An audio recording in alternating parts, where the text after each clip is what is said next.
שלום לכולם, היום אנחנו הולכים לעשות איזושהי שאלה בהסתברות, שאלה שתעזור לנו להבין שני דברים מרכזיים. אחד, עבודה עם טיוטה מסודרת, למה זה כל כך חשוב, והדבר השני זה שאנחנו תמיד צריכים להבין מה שואלים אותנו.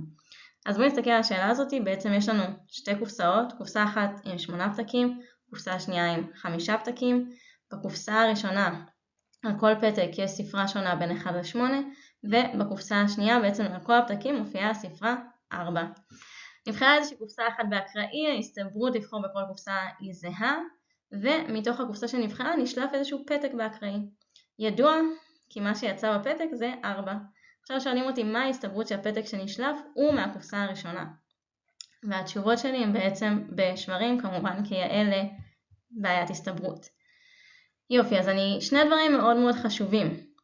אחד, אני רוצה להתחיל לסמן דברים. עבודה עם טיוטה היא מאוד מאוד חשובה. אז אני אתחיל בלסמן A, את ההסתברות בעצם לבחור בקופסה הראשונה. Okay? ובעצם B תהיה ההסתברות שבעצם בכלל יצא לי המספר 4. עכשיו אני רוצה רגע לשאול אתכם, מה בכלל שואלים אותי? מה אני אמורה למצוא? אז מה זה ההסתברות שהפתק נשלף מהקופסה הראשונה? זאת אומרת, ההסתברות ש-A קרה בהינתן ש-B כבר קרה. זה בעצם מה ששואלים אותי עליו. למה? כי ידוע שנשלפה הספרה 4. עכשיו שואלים אותי כאילו אחורה, אז מה ההסתברות שזה קרה מהקופסה הראשונה? אז אני גם תמיד אוהבת להגיד שזה נוח לדמיין את הדברים האלה, כי לפעמים זה נראה כאילו מסובך. רוצה להגיד, אוקיי, יש לי פה שתי קופסאות, אני הולכת לאחת מהן ולוקחת פתק. עכשיו אני יודעת שהפתק הזה הוא 4. מה ההסתברות שזה היה מהקופסה הראשונה? זה ההסתברות המותנית. מה ההסתברות ש-A קרה בהינתן שאני יודעת ש-B כבר קרה. ברגע שהבנתי את זה עשיתי חצי מהעבודה. אני יודעת, אני מכירה את הדבר הזה, אני יודעת שזה הסתברות מותנית, אני יודעת שזה הסתברות מותנית, הנוסחה היא כזאת. P של A בהינתן B יהיה שווה לחיתוך של A ו-B חלקי ההסתברות של B. זאת אומרת, עכשיו אני יודעת בדיוק מה אני מחפשת, זה חלק קריטי. כשאני יודעת בדיוק מה אני מחפשת, אז אני יכולה ללכת ולהגיד, אוקיי, אז איך אני מוצאת את זה? מה שבעצם אני צריכה למצוא זה את החיתוך של A ו-B ביחד, ואני צריכה למצוא את ההסתברות של B. בואו נתחיל מלהבין מה ההסתברות של A. מה זה A? לבחור בקופסה הראשונה.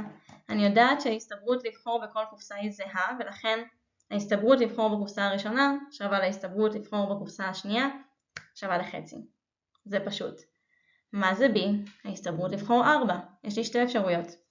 או שהלכתי לקופסה הראשונה, שלפתי פתק, 1 מבין 8 יצא 4, או שהלכתי לקופסה השנייה, שלפתי פתק וברור שזה יצא 4, כי על כל הפתקים כתוב 4.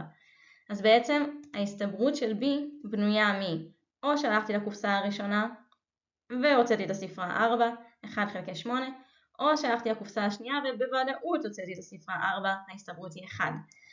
זה או זה, ולכן ההסתברות של B זה חיבור הדברים האלה, ואני אקבל 9 חלקי 16. אז כבר את המכנה יש לי, נשאר לי רק את המונה. עכשיו שימו לב שהחצי כפול שמינית זה בעצם החיתוך שלי בין A ל-B. למה? כי כשאמרתי מה ההסתברות להוציא 4, אז אמרתי מה ההסתברות שהלכתי גם לקופסה הראשונה, וגם הוצאתי מזה את הספרה 4. זאת אומרת, החיתוך שלי בין A ל-B יהיה חצי כפול שמינית. עכשיו כל מה שנותר לי זה לשים את זה בנוסחה החמודה שלנו, את כל הנתונים, ולפתור בצורה מדויקת ויעילה, כמובן על הדף. שימו לב, אם אני לא עושה את זה על הדף, זה יכול להיות מאוד מאוד מבלבל, וגם טעויות חישוב מאוד באות בקלות. אז קיבלתי בעצם שה-A בהינתן B שווה לחצי כפול שמינית, חלקי 9 חלקי 16.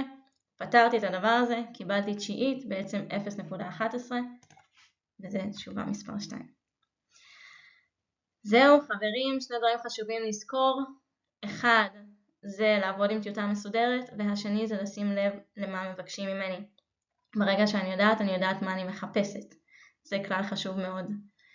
מקווה שנהנתם, נתראה בסרטון הבא.